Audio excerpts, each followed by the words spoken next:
올해가 얼마 남지 않은 가운데 상승세를 타던 서울 집값이 주춤한 모습입니다. 특히 약세를 보이는 곳이 마용성 중에서 마포인데요. 한때 강남 못지않게 신고가를 쓰던 마포 부동산 시장이 최근 어떻게 변했는지 리얼캐스트 TV에서 살펴봤습니다.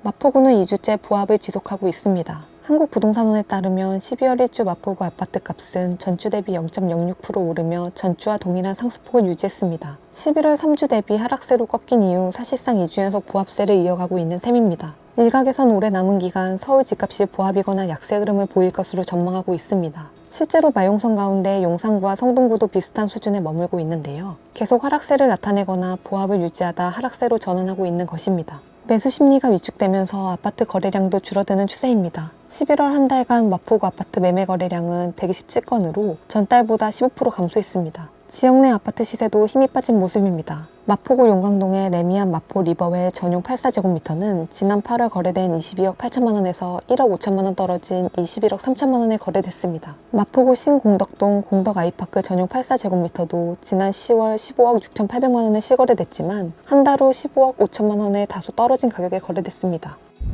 이처럼 서울에서도 상급지로 꼽히는 마포 집값을 약세로 돌아서게 한 여러 요인 가운데 하나가 대출 규제 강화입니다. 2단계 스트레스 DSLR 시행에 따라 대출 한도가 축소되면서 갈아타기 수요가 줄고 집값이 위축되고 있다는 게 전반적인 분위기입니다.